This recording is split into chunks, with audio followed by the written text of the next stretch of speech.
हर सज्जन प्रगटे आए। संत सहाय राम के कर कृपा दिया मिलाए।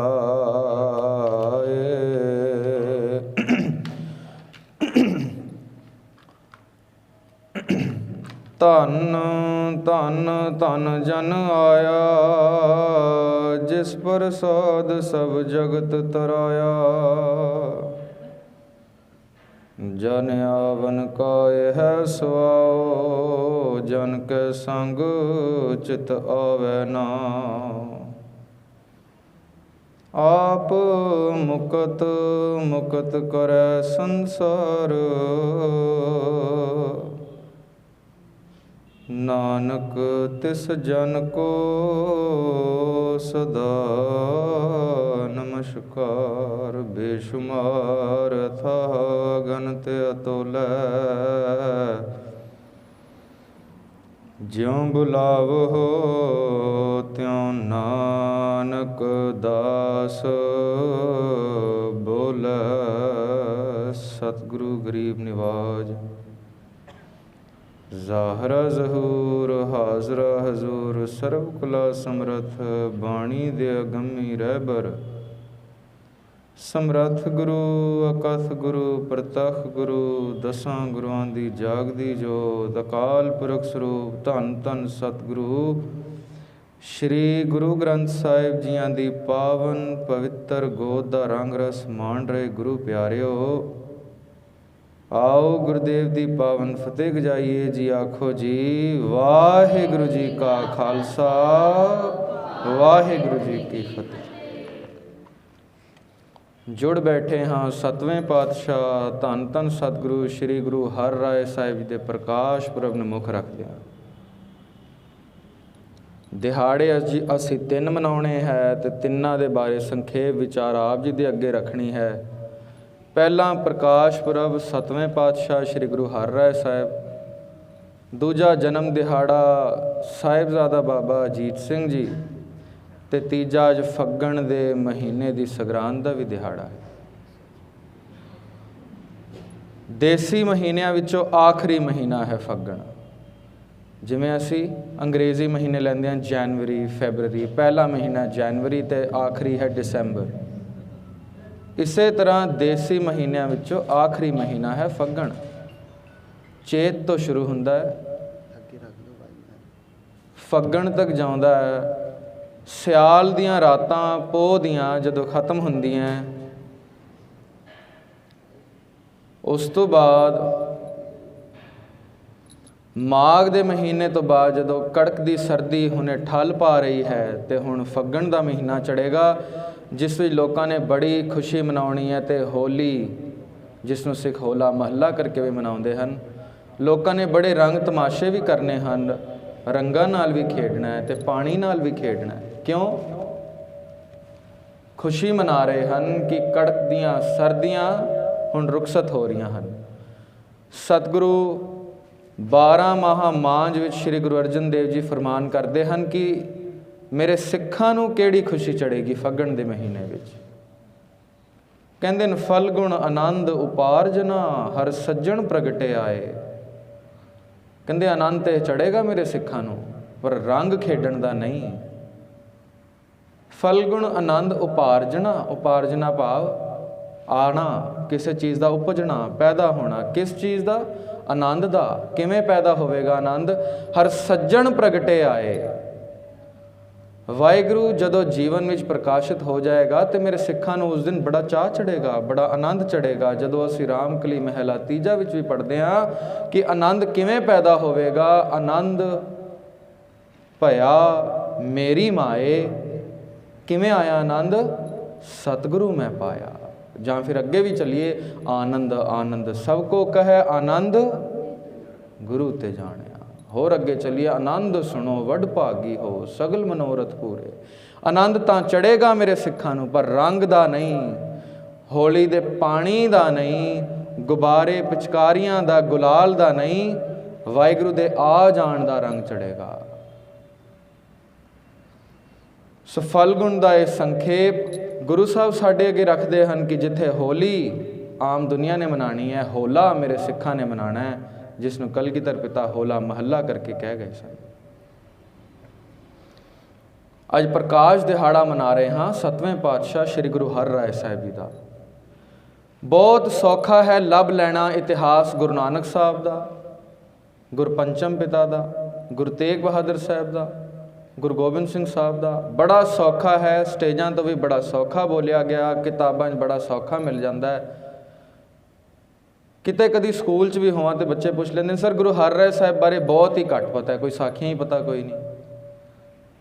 ਤੇ ਮੈਂ ਬੜਾ ਖੁਸ਼ਕਿਸਮਤ ਆਪਣੇ ਆਪ ਨੂੰ ਸਮਝਦਾ ਕਿ ਗੁਰਦੇਵ ਦੀ ਅਸੀਸ ਸਦਕਾ ਅੱਜ ਅਸੀਂ ਬੈਠੇ ਹਾਂ ਤਾਂ ਕਿ ਗੁਰੂ ਹਰਿਰਾਏ ਸਾਹਿਬ ਦੇ ਇਤਿਹਾਸ ਤੋਂ ਵਾਕਿਫ ਹੋ ਸਕੀਏ, ਉਹਨਾਂ ਬਾਰੇ ਕੁਝ ਹੋਰ ਜਾਣ ਸਕੀਏ। ਗੁਰੂ ਹਰਿਰਾਏ ਸਾਹਿਬ ਦਾ ਪ੍ਰਕਾਸ਼ 1630 ਈਸਵੀ ਵਿੱਚ ਕੀਰਤਪੁਰ ਸਾਹਿਬ, ਜਿੱਥੇ ਅੱਜ ਗੁਰਦੁਆਰਾ ਸ਼ੀਸ਼ ਮਹਿਲ ਹੈ, ਉੱਥੇ ਹੁੰਦਾ ਹੈ। 6ਵੇਂ ਗੁਰਦੇਵ ਨੂੰ ਗੁਰੂ ਹਰਿਰਾਏ ਸਾਹਿਬ ਦਾ ਪਿਤਾਮਾ ਕਿਹਾ ਜਾਂਦਾ ਹੈ। ਪਿਤਾਮਾ ਦਾ ਮਤਲਬ ਪਿਤਾ ਨਹੀਂ ਹੁੰਦਾ, ਪਿਤਾਮਾ ਦਾ ਮਤਲਬ ਹੁੰਦਾ ਪਿਤਾ ਦਾ ਵੀ ਪਿਤਾ, ਭਾਵ ਦਾਦਾ। 6ਵੇਂ ਪਾਤਸ਼ਾਹ ਗੁਰੂ ਹਰਗੋਬਿੰਦ ਸਾਹਿਬ ਗੁਰੂ ਹਰਿਰਾਏ ਸਾਹਿਬ ਦੇ ਰਿਸ਼ਤੇ ਵਿੱਚ ਦਾਦਾ ਜੀ ਲੱਗਦੇ ਹਨ। ਹੁਣ ਹੈਰਾਨ ਹੋ ਜਾਈਦਾ ਹੈ, ਗੁਰੂ ਹਰਗੋਬਿੰਦ ਪਾਤਸ਼ਾਹ ਨੇ ਗੁਰਗੱਦੀ ਆਪਣੇ ਲੜਕਿਆਂ ਨੂੰ ਕਿਉਂ ਨਹੀਂ ਦਿੱਤੀ? ਉਹਨਾਂ ਦੇ ਲੜਕਿਆਂ ਵਿੱਚ ਕੌਣ ਕੌਣ ਨੇ? 5 ਬੇਟੇ ਨੇ, ਬਾਬਾ ਗੁਰਦਿੱਤਾ ਜੀ, ਬਾਬਾ ਅਣੀ ਰਾਏ ਜੀ, ਬਾਬਾ ਅਟਲ ਰਾਏ ਜੀ, ਬਾਬਾ ਸੂਰਜਮਲ ਜੀ ਤੇ ਫਿਰ ਗੁਰੂ ਤੇਗ ਬਹਾਦਰ ਜੀ। ਇਹ 5 ਲੜਕੇ ਨੇ ਤੇ ਇੱਕ ਲੜਕੀ ਵੀ ਹੈ, ਬੀਬੀ ਵੀਰੋ ਜੀ। ਜਿਹੜੇ ਸਭ ਤੋਂ ਵੱਡੇ ਬੇਟੇ ਨੇ ਗੁਰੂ ਹਰਗੋਬਿੰਦ ਪਾਤਸ਼ਾਹ ਦੇ, ਉਹ ਨੇ ਬਾਬਾ ਗੁਰਦਿੱਤਾ ਜੀ। ਹੁਣ ਬਾਬਾ ਗੁਰਦਿੱਤਾ ਜੀ ਐਸੀ ਬੰਦਗੀ ਵਾਲੇ ਪੁਰਖ ਹੋਏ ਹਨ ਜਿਨ੍ਹਾਂ ਨੂੰ ਬਚਪਨ ਵਿੱਚ ਹੀ ਗੁਰੂ ਨਾਨਕ ਸਾਹਿਬ ਦੇ ਵੱਡੇ ਸਾਹਿਬਜ਼ਾਦੇ ਬਾਬਾ ਸ਼੍ਰੀ ਚੰਦ ਜੀ ਲੈਣ ਆ ਗਏ ਸਨ। ਗੁਰੂ ਹਰਗੋਬਿੰਦ ਪਾਤਸ਼ਾਹ ਨੂੰ ਬੇਨਤੀ ਕੀਤੀ ਸੀ ਉਹਨਾਂ ਨੇ ਕਿ ਗੁਰਦੇਵ, ਉਮਰ ਮੇਰੀ 100 ਸਾਲ ਤੋਂ ਵੱਡੀ ਹੋ ਚੁੱਕੀ ਹੈ, ਗੁਰੂ ਪਿਤਾ ਦੇ ਪੰਥ ਸਿੱਖ ਵਿੱਚ ਤੇ ਸ਼ਾਮਿਲ ਨਾ ਹੋ ਸਕਿਆ, ਪਰ ਉਦਾਸੀ ਪਰੰਪਰਾ ਜਿਹੜੀ ਅਸੀਂ ਚਲਾਈ ਹੈ ਉਸ ਵਿੱਚ ਵੀ ਸਿੱਖੀ ਦਾ ਹੀ ਪ੍ਰਚਾਰ ਕਰਦੇ ਹਾਂ। ਤੁਸੀਂ ਆਪਣਾ ਜੇਠਾ ਪੁੱਤਰ, ਆਪਣਾ ਵੱਡਾ ਪੁੱਤਰ ਸਾਨੂੰ ਦੇ ਦਿਓ ਤਾਂ ਕਿ ਇਹ ਸਾਡੀ ਪਰੰਪਰਾ ਵਿੱਚ ਚੱਲ ਕੇ ਤੇ ਉਦਾਸੀਨ ਪਰੰਪਰਾ ਵਿੱਚ ਸਿੱਖੀ ਦਾ ਪ੍ਰਚਾਰ ਕਰੇ। ਸੋ ਗੁਰੂ ਹਰਿਰਾਏ ਸਾਹਿਬ ਜੀ ਨੇ ਆਪਣਾ ਲੜਕਾ ਬਾਬਾ ਗੁਰਦਿੱਤਾ ਗੁਰੂ ਨਾਨਕ ਸਾਹਿਬ ਦੇ ਬੇਟੇ ਬਾਬਾ ਸ਼੍ਰੀ ਚੰਦ ਨੂੰ ਦੇ ਦਿੱਤਾ ਸੀ। ਇਹ ਉਹੀ ਬਾਬਾ ਗੁਰਦਿੱਤਾ ਨੇ ਜਿਨ੍ਹਾਂ ਨੇ ਬਾਬਾ ਸ਼੍ਰੀ ਚੰਦ ਦੇ ਚਲਾਣੇ ਤੋਂ ਮਗਰੋਂ ਉਦਾਸੀ ਪਰੰਪਰਾ ਦੀ ਬਾਗਡੋਰ ਸੰਭਾਲੀ। ਬਾਬਾ ਸ਼੍ਰੀ ਚੰਦ ਜੀ, ਬਾਬਾ ਗੁਰਦਿੱਤਾ ਜੀ ਹਾਲੇ ਬਹੁਤ ਛੋਟੇ ਸਨ, ਵਿਆਹ ਹੋ ਗਿਆ। ਇਹਨਾਂ ਦੇ ਘਰ ਜਦੋਂ ਲੜਕਾ ਹੁੰਦਾ ਹੈ ਤੇ ਉਸ ਲੜਕੇ ਦਾ ਨਾਮ, ਪਹਿਲਾ ਜਦੋਂ ਬੇਟਾ ਹੁੰਦਾ ਹੈ ਤੇ ਗੁਰੂ ਹਰਗੋਬਿੰਦ ਸਾਹਿਬ ਨੂੰ ਬੁਲਾਇਆ ਜਾਂਦਾ ਹੈ ਕਿ ਬੇਟਾ ਹੋਇਆ ਹੈ, ਆਪ ਜੀ ਦੇ ਲੜਕੇ ਦੇ ਘਰ ਭਾਵ ਪੋਤਰਾ ਹੋਇਆ, ਤੁਸੀਂ ਆ ਕੇ ਨਾਮ ਰੱਖੋ। ਗੁਰੂ ਸਾਹਿਬ ਜਦੋਂ ਆ ਕੇ ਚੁੱਕਦੇ ਹਨ ਬੱਚੇ ਨੂੰ ਤੇ ਮੁਸਕਰਾਉਂਦੇ ਹਨ। ਸਿੱਖਾਂ ਨੂੰ ਮੁਸਕਰਾਹਟ ਦਾ ਕਾਰਨ ਸਮਝ ਨਹੀਂ ਆਉਂਦਾ ਤੇ ਪੁੱਛਦੇ ਨੇ ਕਿ ਗੁਰੂ ਸਾਹਿਬ ਮੁਸਕਰਾਏ ਕਿਉਂ ਹੋ? ਤੇ ਗੁਰੂ ਸਾਹਿਬ ਕਹਿੰਦੇ ਨੇ, ਇਸ ਤਰ੍ਹਾਂ ਲੱਗਦਾ ਹੈ ਕਿ ਮੇਰਾ ਤਾਇਆ ਵਾਪਸ ਆ ਗਿਆ ਹੈ। ਉਹਨਾਂ ਦੇ ਤਾਇਆ ਕੌਣ ਨੇ? ਗੁਰੂ ਹਰਗੋਬਿੰਦ ਪਾਤਸ਼ਾਹ ਦੇ ਪਿਤਾ ਨੇ 5ਵੇਂ ਗੁਰੂ ਸ਼੍ਰੀ ਗੁਰੂ ਅਰਜਨ ਦੇਵ ਜੀ। ਤੇ ਤਾਇਆ ਕੌਣ ਨੇ? ਬਾਬਾ ਪ੍ਰਿਥੀ ਚੰਦ। ਹੁਣ ਪ੍ਰਿਥੀ ਚੰਦ ਕੌਣ ਹੈ? ਜਿਹੜੇ ਗੁਰੂ ਰਾਮਦਾਸ ਜੀ ਦੇ ਲੜਕੇ ਤੇ ਹਨ, ਪਰ ਗੁਰੂ ਰਾਮਦਾਸ ਜੀ ਨਾਲ ਜ਼ਰਾ ਵੀ ਨਹੀਂ ਬਣਦੀ ਉਹਨਾਂ ਦੀ, ਕਿਉਂਕਿ ਉਹਨਾਂ ਨੂੰ ਸਿੱਖ ਪਰੰਪਰਾ ਤੋਂ, ਸਿੱਖ ਧਰਮ ਤੋਂ, ਗੁਰਦੁਆਰੇ ਦੀ ਮਰਿਆਦਾ ਤੋਂ ਕੋਈ ਲੈਣਾ ਦੇਣਾ ਨਹੀਂ, ਸਿਰਫ ਗੁਰਦੁਆਰੇ ਦੀ ਗੋਲਕ ਤੋਂ ਹੀ ਲੈਣਾ ਦੇਣਾ ਸੀ। ਤੇ ਆਪਣੇ ਪਿਤਾ ਗੁਰੂ ਰਾਮਦਾਸ ਜੀ ਨਾਲ ਬੜੀ ਵਾਰੀ ਲੜੇ ਵੀ ਹਨ। ਗੁਰੂ ਗ੍ਰੰਥ ਸਾਹਿਬ ਵਿੱਚ ਵਾਕ ਵੀ ਮਿਲਦਾ ਹੈ, ਗੁਰੂ ਰਾਮਦਾਸ ਕਹਿ ਰਹੇ ਹਨ, ਕਾਹੇ ਪੂਤ ਝਗਰਤ ਹੋ ਸੰਗ ਬਾਪ, ਜਿਨਕੇ ਜਣੇ ਬਡੀਰੇ ਤੁਮ ਹੋ, ਤਿੰਨ ਸਿਓ ਝਗਰਤ ਪਾਪ। ਇਹ ਧੀਰਮਲ ਗੁਰੂ ਘਰ ਦਾ ਦੋਖੀ ਬਣਿਆ। ਵਾਹਿਗੁਰੂ ਕਿਰਪਾ ਕਰਨ ਪ੍ਰਿਥੀ ਚੰਦ, ਇਹ ਪ੍ਰਿਥੀ ਚੰਦ ਗੁਰੂ ਘਰ ਦਾ ਦੋਖੀ ਬਣਿਆ। ਧਰੋਹ ਕਮਾਇਆ। ਗੁਰੂ ਅਰਜਨ ਦੇਵ ਜੀ ਤੋਂ ਸੰਸਾਰੀ ਪੱਗ ਤਾਂ ਖਿੱਚ ਹੀ ਲਈ ਸੀ, ਗੁਰਗੱਦੀ ਦੀ ਪੱਗ ਵੀ ਖਿੱਚ ਕੇ ਆਪਣੇ ਸਿਰ ਬੰਨ੍ਹ ਲਈ ਸੀ।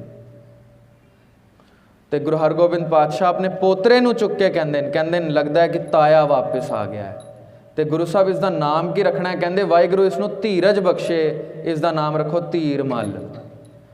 ਇਹ ਗੁਰੂ ਹਰਿਰਾਏ ਸਾਹਿਬ ਦੇ ਵੱਡੇ ਭਰਾ ਨੇ, ਧੀਰਮਲ।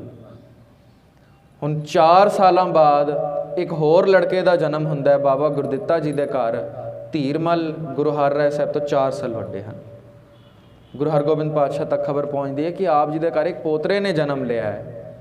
ਆਉਂਦੇ ਹਨ, ਚੁੱਕਦੇ ਹਨ ਤੇ ਮੱਥਾ ਚੁੰਮਦੇ ਹਨ, ਦਿਲ ਨਾਲ ਲਾਉਂਦੇ ਹਨ। ਉਹ ਕਹਿੰਦੇ ਨੇ ਗੁਰੂ ਸਾਹਿਬ ਇਹ ਕਿਹੜਾ ਕੌਤਕ ਹੈ, ਤੁਹਾਡੇ ਘਰ ਬੜੇ ਲੜਕਿਆਂ ਨੇ ਜਨਮ ਲਿਆ, ਪਹਿਲੇ ਪੋਤਰੇ ਨੇ ਜਨਮ ਲਿਆ, ਤੁਸੀਂ ਇੰਨਾ ਪਿਆਰ ਨਾ ਦਿੱਤਾ, ਹੁਣ ਇਸ ਨੂੰ ਇੰਨਾ ਪਿਆਰ। ਕਹਿੰਦੇ ਇਹ ਹਰੀ ਦਾ ਰੂਪ ਆਪੇ ਆਇਆ ਹੈ, ਨਾਮ ਹੀ ਰੱਖ ਦਿੱਤਾ ਹਰਿ ਰਾਏ। ਕਹਿੰਦੇ ਇਹਨਾਂ ਨੇ ਅੱਗੇ ਜਾ ਕੇ ਗੁਰੂ ਨਾਨਕ ਦੀ ਗੱਦੀ ਸੰਭਾਲਣੀ ਹੈ, ਉਦੋਂ ਹੀ ਬਚਨ ਕਰ ਦਿੱਤੇ ਸਨ 7ਵੇਂ ਪਿਤਾ ਗੁਰੂ ਹਰਿਰਾਏ ਸਾਹਿਬ। ਪਰ ਜਦੋਂ ਗੁਰੂ ਹਰਿਰਾਏ ਸਾਹਿਬ 4 ਸਾਲ ਦੇ ਹੋਏ, ਇਹਨਾਂ ਦੇ ਜੀਵਨ ਵਿੱਚ ਇੱਕ ਘਟਨਾ ਵਾਪਰੀ ਜਿਨ੍ਹਾਂ ਨੇ ਇਹਨਾਂ ਨੂੰ ਅੰਦਰ ਝੰਜੋੜ ਕੇ ਰੱਖ ਦਿੱਤਾ। ਉਹ ਕੀ? ਪੰਚਮ ਪਿਤਾ ਸ਼ਹਾਦਤ ਵੱਲੇ ਤੁਰਨ ਵੇਲੇ ਗੁਰੂ ਹਰਗੋਬਿੰਦ ਪਾਤਸ਼ਾਹ ਨੂੰ ਕਹਿ ਗਏ ਸੀ ਕਿ 11 ਸਾਲ ਦੇ ਹੋ ਤੁਸੀਂ, ਗੁਰੂ ਨਾਨਕ ਸਾਹਿਬ ਦੀ ਗੱਦੀ ਦੇ ਵਾਰਿਸ ਬਣੋਗੇ, ਅਸੀਂ ਸ਼ਾਂਤ ਰਵਾਂਗੇ, ਸਾਨੂੰ ਸ਼ਹੀਦ ਵੀ ਕਰ ਦੇਣ, ਕੋ ਕੇ ਵੀ ਮਾਰ ਦੇਣ, ਅਸੀਂ ਸ਼ਾਂਤੀ ਦਾ ਮਾਰਗ ਨਹੀਂ ਛੱਡਾਂਗੇ। ਪਰ ਜੇ ਸਾਡੀ ਸ਼ਹਾਦਤ ਤੋਂ ਬਾਅਦ ਇਹ ਮੁਗਲ ਨਾ ਸਮਝੇ ਕਿ ਨਿਮਾਣਿਆਂ ਨਿਤਾਣਿਆਂ ਨੂੰ ਲਤਾੜਨਾ ਨਹੀਂ, ਤੇ ਫਿਰ ਹਰਗੋਬਿੰਦ ਜੀ ਚੇਤੇ ਰੱਖਿਓ, ਇਹਨਾਂ ਨੂੰ ਉਸੇ ਭਾਸ਼ਾ ਵਿੱਚ ਸਮਝਾਇਓ ਜਿਹੜੀ ਇਹ ਸਮਝਦੇ ਹਨ। ਸੋ ਗੁਰੂ ਹਰਗੋਬਿੰਦ ਸਾਹਿਬ ਨੇ ਸ਼ਸਤਰ ਚੁੱਕੇ, ਪਰ ਪੰਚਮ ਪਿਤਾ ਸ਼ਾਂਤ ਰਹੇ। ਹੁਣ ਕਿਉਂਕਿ ਗੁਰੂ ਹਰਗੋਬਿੰਦ ਸਾਹਿਬ ਸ਼ਸਤਰ ਵੀ ਚਲਾਉਂਦੇ ਹਨ, ਸ਼ਿਕਾਰ ਵੀ ਖੇਡਦੇ ਹਨ, ਕੁੱਤੇ ਵੀ ਰੱਖੇ ਹਨ ਕੋਲ, ਸਿਪਾਹੀ ਫੌਜ ਵੀ ਬਣਾ ਲੈਂਦੇ ਹਨ, ਚੰਗੇ ਸ਼ਸਤਰ ਜਵਾਨੀ ਇਹ ਆਪਣੇ ਚੰਗੇ ਘੋੜੇ ਆਪਣੇ ਦਰ ਤੇ ਇਹੀ ਪ੍ਰਵਾਨ ਕਰਦੇ ਹਨ। ਸੋ ਉਹਨਾਂ ਦੇ ਬੇਟੇ ਵੀ ਸ਼ਿਕਾਰ ਖੇਡਣ ਜਾਂਦੇ ਹੁੰਦੇ ਸੀ। ਬਾਬਾ ਗੁਰਦਿੱਤਾ ਜੀ ਇੱਕ ਦਿਨ ਸ਼ਿਕਾਰ ਖੇਡਣ ਗਏ ਸਨ। ਕਿਸੇ ਜਾਨਵਰ ਦਾ ਭੁਲੇਖਾ ਕਰਕੇ ਇਹਨਾਂ ਨੇ ਗੋਲੀ ਚਲਾਈ ਤੇ ਇੱਕ ਗਾਂ ਨੂੰ ਗੋਲੀ ਵੱਜ ਗਈ। ਪਾਲਤੂ ਕਿਸੇ ਦੀ ਗਾਂ ਸੀ ਤੇ ਗਾਂ ਮਾਰੀ ਗਈ। ਜਦੋਂ ਗਾਂ ਮਾਰੀ ਗਈ, ਪਿੰਡ ਬੜਾ ਰੌਲਾ ਪੈ ਗਿਆ ਕਿ ਚੰਗਾ ਹੀ ਗੁਰੂ ਬੈਠਾ, ਇਸ ਦੇ ਲੜਕਿਆਂ ਨੂੰ ਤੇ ਕਾਬੂ ਹੀ ਕੋਈ ਨਹੀਂ ਕਰ ਸਕਦਾ, ਜਿਸ ਨੂੰ ਮਰਜ਼ੀ ਚਾਹੇ ਗੋਲੀ ਮਾਰ ਦੇਣ, ਕਹਿਣ ਵਾਲਾ ਕੌਣ ਹੈ। ਬਾਬਾ ਗੁਰਦਿੱਤਾ ਜੀ ਨੂੰ ਬੜੀ ਸੱਟ ਵੱਜੀ।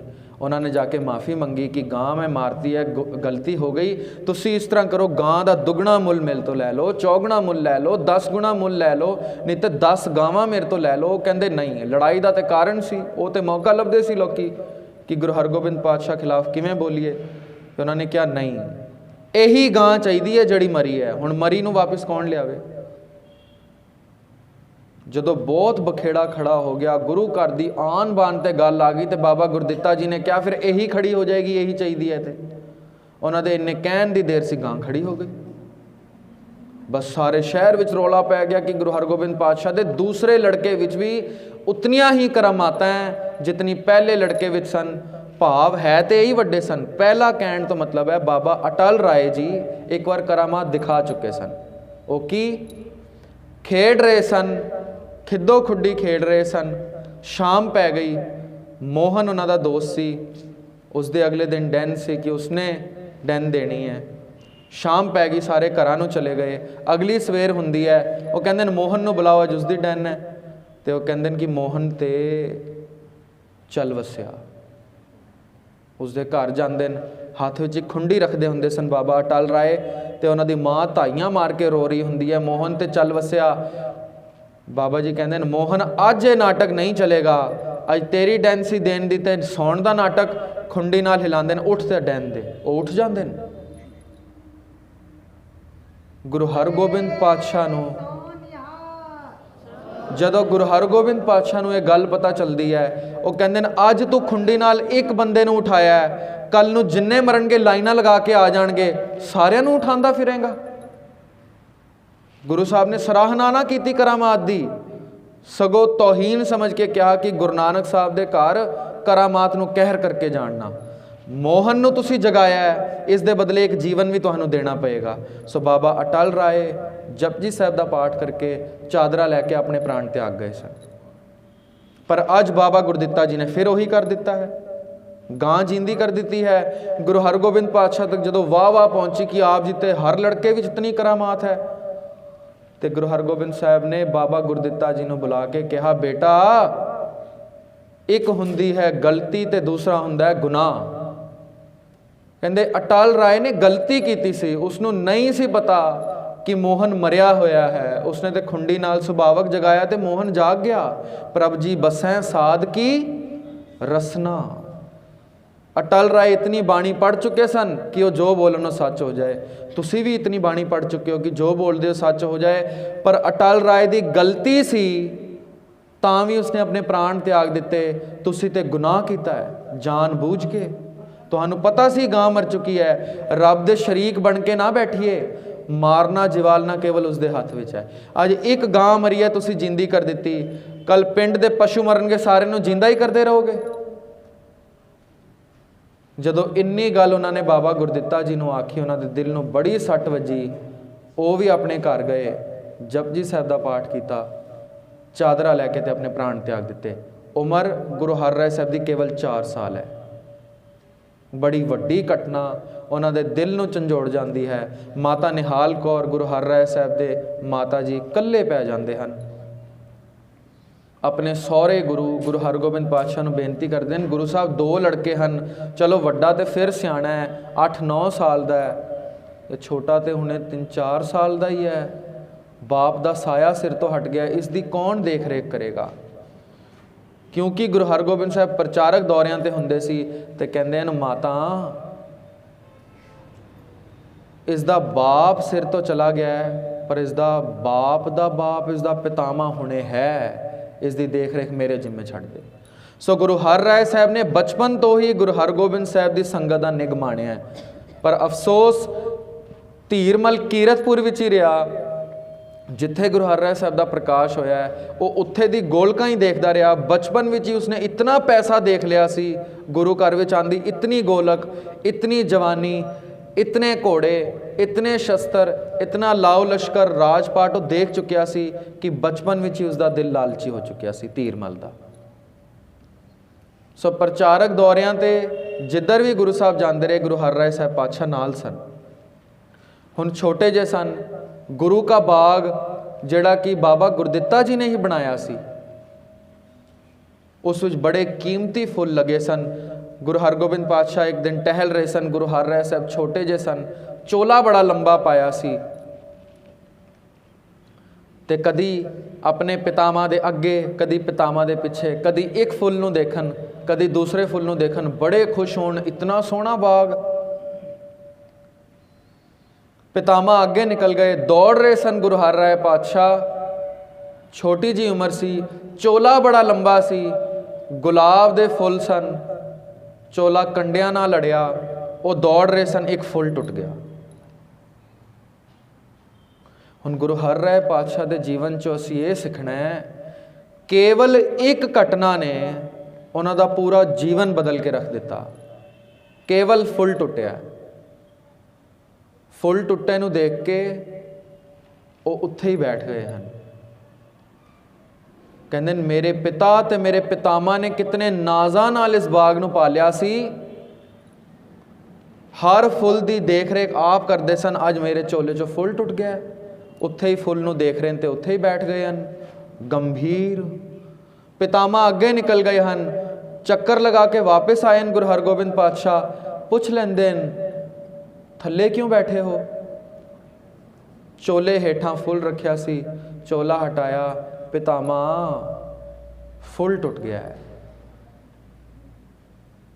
मनशा मेरी नहीं सी तोड़न दी, चोला बड़ा वड्डा सी, खेड रहा सा, कंडिया नाल चोला आड़िया तो फुल टुट गया। पितामा मैनू बड़ा दुख है कि मेरी गलती तो फुल टुट गया है। तो गुरु हरगोबिंद पातशाह नाजायज़ प्यार नहीं करना जानते। बच्चा गलती करे तो माँ कई बार नाजायज़ प्यार करके गलती छुपा दिंदी है, जिहड़ा उसकी गलती नूं बढ़ावा भी दिंदा है। कई बार उसनूं लगता है काम करना जायज़ है, ठीक है माँ कोल चले जाएंगे। पितामा नाजायज़ गलती नूं संभालते नहीं, सगों समझाते हैं गुरु हर राय जी नूं कि बेटा जी जदों चोला वड्डा पाया होवे ना ते दामन संकोच चलो। एक केवल एक बचन ने ਉਹਨਾਂ ਦਾ ਜੀਵਨ ਬਦਲ ਕੇ ਰੱਖ ਦਿੱਤਾ। ਦਾਮਨ ਸੰਕੋਚ ਚਲੋ, ਕਿ ਵੱਡਾ ਚੋਲਾ ਹੋਵੇ ਤੇ ਹਰ ਰਾਏ ਜੀ ਚੇਤੇ ਰੱਖੋ ਜ਼ਿੰਮੇਵਾਰੀ ਵੀ ਵੱਡੀ ਹੁੰਦੀ ਹੈ। ਅੱਜ ਤੇ ਸਿਰਫ ਤਨ ਦਾ ਚੋਲਾ ਵੱਡਾ ਦਿੱਤਾ ਹੈ, ਯਾਦ ਰੱਖਿਓ ਇੱਕ ਦਿਨ ਗੁਰਗੱਦੀ ਦਾ ਚੋਲਾ ਵੀ ਤੁਸੀਂ ਪਾਓਗੇ, ਚੇਤੇ ਰੱਖਿਓ ਉਦੋਂ ਕੋਈ ਫੁੱਲ ਨਾ ਤੋੜ ਦਿਓ। ਭਾਵ ਕਿਸੇ ਦੇ ਜੀਵਨ ਦੀ ਆਂਦਰਾਂ ਨਾ ਵਲੂੰਦਰੀਆਂ ਜਾਣ ਤੁਹਾਡੇ ਕਿਸੇ ਕਿੱਤੇ ਤੋਂ। ਦਾਮਨ ਸੰਕੋਚ ਚਲੋ, ਇਤਨਾ ਦਾਮਨ ਸੰਕੋਚ ਲਿਆ। 14 ਸਾਲ ਦੇ ਗੁਰੂ ਹਰ ਰਾਏ ਸਾਹਿਬ ਹੋਏ। ਗੁਰੂ ਹਰਗੋਬਿੰਦ ਪਾਤਸ਼ਾਹ ਨੇ ਸਾਰੇ ਹਿੰਦੁਸਤਾਨ ਵਿੱਚ ਹੁਕਮਨਾਮੇ ਭੇਜ ਦਿੱਤੇ ਕਿ ਛੇਤੀ ਇਕੱਠੇ ਹੋਵੋ ਕੀਰਤਪੁਰ ਵਿੱਚ। ਕਾਰਨ ਨਹੀਂ ਦੱਸਿਆ ਕਿਉਂ ਇਕੱਠੇ ਹੋਣਾ। 3 ਦਿਨ ਸਮਾਗਮ ਹੋਇਆ, ਸਾਰੇ ਹਿੰਦੁਸਤਾਨ ਤੋਂ ਸੰਗਤਾਂ ਆਈਆਂ ਸਨ। 3 ਦਿਨ ਸਮਾਗਮ ਹੋਇਆ। ਤੀਸਰੇ ਦਿਨ ਗੁਰੂ ਹਰ ਰਾਏ ਸਾਹਿਬ ਨੇ 5 ਪੈਸੇ ਨਾਰੀਅਲ ਆਪਣੇ ਪੋਤਰੇ ਗੁਰੂ ਹਰ ਰਾਏ ਸਾਹਿਬ ਦੇ ਅੱਗੇ ਰੱਖ ਕੇ 5 ਪਰਿਕਰਮਾ ਕਰਕੇ ਮੱਥਾ ਟੇਕ ਦਿੱਤਾ ਕਿ ਅੱਜ ਤੋਂ ਸਿੱਖ ਪੰਥ ਦੀ ਬਾਗਡੋਰ ਹਰ ਰਾਏ ਜੀ ਸੰਭਾਲਣਗੇ। 14 ਸਾਲ ਉਮਰ ਹੈ ਕੇਵਲ, ਤੇ ਉਹਨਾਂ ਨੂੰ ਗੁਰਗੱਦੀ ਤੇ ਬਿਠਾ ਦਿੱਤਾ। ਪਰ ਮੈਂ ਹੈਰਾਨ ਹੁੰਦਾ ਕੈਸਾ ਦਾਮਨ ਸੰਕੋਚਿਆ ਗੁਰੂ ਹਰ ਰਾਏ ਪਾਤਸ਼ਾਹ ਨੇ ਕਿ ਤਾਂ ਉਮਰ ਚੋਲਾ ਤੇ ਵੱਡਾ ਪਾਉਂਦੇ ਸਨ, ਅਮੀਰੀ ਦੀ ਨਿਸ਼ਾਨੀ ਸੀ, ਗੁਰੂਆਂ ਦੀ ਪੋਸ਼ਾਕ ਸੀ ਵੱਡੇ ਚੋਲੇ ਪਾਣਾ। ਪਰ ਇੱਕ ਵਾਰ ਪਿਤਾਮਾ ਨੇ ਕਿਹਾ ਸੀ ਦਾਮਨ ਸੰਕੋਚ ਕੇ, ਸੋ ਤਾਂ ਉਮਰ ਗੁਰੂ ਹਰ ਰਾਏ ਸਾਹਿਬ ਚੱਲਦੇ ਰਹੇ ਆਪਣੇ ਦਾਮਨ ਨੂੰ ਪਕੜ ਕੇ ਹੀ, ਚੋਲਾ ਪਕੜ ਕੇ ਹੀ ਤੁਰਦੇ ਸਨ। ਜਦੋਂ ਵੀ ਤੁਰਨ ਚੋਲਾ ਪਕੜ ਕੇ ਤੁਰਨ। ਆਪਣੇ ਪਿਤਾ ਆਪਣੇ ਪਿਤਾਮਾ ਦਾ ਕੇਵਲ ਇੱਕ ਹੁਕਮ ਮੰਨਿਆ ਤੇ ਮੈਨੂੰ ਲੱਗਦਾ ਇੱਕ ਹੁਕਮ ਨੇ ਉਹਨਾਂ ਦਾ ਜੀਵਨ ਸਵਾਰ ਛੱਡਿਆ। ਜਦੋਂ ਗੁਰੂ ਗ੍ਰੰਥ ਸਾਹਿਬ ਦੀ ਮੈਂ ਸਮਰੀ ਕਿਸੇ ਨੂੰ ਪੁੱਛ ਲਵਾਂ ਕਿ ਸਾਰੇ ਗੁਰੂ ਗ੍ਰੰਥ ਸਾਹਿਬ ਦਾ ਨਿਚੋੜ ਕੱਢਣਾ ਹੋਵੇ ਤੇ ਕਿਹੜਾ ਸ਼ਬਦ ਕਿਹੜੀ ਪੰਕਤੀ ਤੁਹਾਨੂੰ ਮਿਲੇਗੀ, ਤੇ ਵਿਦਵਾਨ ਲੋਕ ਕਹਿੰਦੇ ਨੇ ਜਪਜੀ ਸਾਹਿਬ ਦੀ ਪਹਿਲੀ ਪੌੜੀ ਦੀ ਆਖਰੀ ਪੰਕਤੀ ਪੂਰੇ ਗੁਰੂ ਗ੍ਰੰਥ ਸਾਹਿਬ ਦਾ ਜਿਸਟ ਹੈ, ਪੂਰੇ ਗੁਰੂ ਗ੍ਰੰਥ ਸਾਹਿਬ ਦੀ ਸਮਰੀ ਹੈ। ਪਹਿਲੀ ਪੌੜੀ ਸ਼ੁਰੂ ਹੁੰਦੀ ਹੈ ਸੋਚੈ ਸੋਚ ਨਾ ਹੋਵੇ, ਇਸ ਦੀ ਆਖਰੀ ਲਾਈਨਾਂ ਪੜ੍ਹ ਲਓ। ਸਾਰੇ ਗੁਰੂ ਗ੍ਰੰਥ ਸਾਹਿਬ ਦਾ ਨਿਚੋੜ ਜੇ ਕੱਢਣਾ ਹੈ ਤੇ ਸਾਰੇ ਗੁਰੂ ਗ੍ਰੰਥ ਸਾਹਿਬ ਦਾ ਇੱਕੋ ਹੀ ਨਿਚੋੜ ਹੈ, ਕਿਵ ਸਚਿਆਰਾ ਹੋਈਐ ਕਿਵ ਕੂੜੈ ਟੁੱਟੈ ਪਾਲ। ਇਹ ਸਵਾਲ ਹੈ ਜਿਹੜਾ ਗੁਰੂ ਗ੍ਰੰਥ ਸਾਹਿਬ ਦਾ ਨਿਚੋੜ ਹੈ ਕਿ ਮੈਂ ਵਾਹਿਗੁਰੂ ਵਰਗਾ ਕਿਵੇਂ ਬਣ ਸਕਦਾ, ਮੈਂ ਪਰਮਾਤਮਾ ਕਿਵੇਂ ਹੋ ਸਕਦਾ, ਕੀ ਮੈਂ ਹੋ ਸਕਦਾ ਪਰਮਾਤਮਾ? ਮੈਂ ਹੋ ਸਕਦਾ, ਮੈਂ ਇਹੀ ਹੋਣ ਆਇਆ। ਭਈ ਪ੍ਰਾਪਤ ਮਾਨੁਖ ਦੇ ਹੁਰੀਆ ਗੋਬਿੰਦ ਮਿਲਣ ਕੀ ਏ ਤੇਰੀ ਬਰੀਆ। ਕਿ ਮੈਂ ਹੋ ਸਕਦਾ ਪਰਮਾਤਮਾ, ਮੈਂ ਹੋ ਸਕਦਾ। ਭਗਤ ਔਰ ਗੁਰੂ ਸਾਹਿਬਾਨਾਂ ਨੇ ਬੈਠੇ ਕਹਿ ਦਿੱਤਾ ਕਿ ਅਸੀਂ ਹੋ ਗਏ ਹਾਂ। ਤੂੰ ਕਰਤਾ ਤੂੰ ਹੁਆ, ਮੁਝ ਮੈਂ ਰਹਾ ਨਾ ਹੂੰ, जब आपा पर का मिट गया जत देखा तत तू। कबीर साहब ने कह दिता अब तो जाए चढ़े सिंहासन, मिलहें सारंग पानी, राम कबीरा एक भये हैं, कोई ना सकै पछानी। मैं हो चुकिया राम। सूरज किरण मिलै जल का जल हुआ राम, ज्योति ज्योत रली संपूर्ण थी आराम। असी परमात्मा ही हो जान आए हाँ, परमात्मा हो सकते हाँ। पर किवें? जपजी साहब की पंक्ति सानू सवाल पूछ रही है, किव सचियारा होइए किव कूड़ा टुटै पाल। ते गुरु नानक साहब नाल ही जवाब दे रहे हैं, हुक्म रजाई चलना नानक लिखिया नाल। उस करतार दे रजा दी हुक्म विच तुरदा रह जिहड़ा सदीव काल तो तेरे नाल लिखिया है, ते तू भी सचियार हो जाएगा, तू भी भगवान हो जाएगा। यही होण आया। मैं देखा केवल एक पंक्ति हुक्म विच चलना, गुरु हर राय साहब ने वो हुक्म ऐसा मन लिया, ऐसा अपने जीवन में धारण कर लिया कि आप तो सचियार हैगे ही सन, पर कई बुझिया दीवां नूं भी रोशन कर गए। एक हुक्म मन्निया, आसा की वार विच भी सानू बार बार मिलेगा लिखिया, हुक्म मन्निया होवै परवान तां खसमै का महल पाए सी। केड़ा हुक्म मन्निया? दामन संकोच चलो। दामन संकोच लिया, जदों टुरन दामन पकड़ के तुरन। फिर अपने जीवन विच कोई फुल ना टुटन दिता, कोई फुल ना टुटन दिता। केवल बाग दा फुल नहीं, बाग नाल ते उन्होंने इतना प्यार किया। कदी 52 पीड़े 52 पीड़े गुरु अमरदास जी ने थापे सन प्रचारक लई कि प्रचारक होणगे 52 मेरे।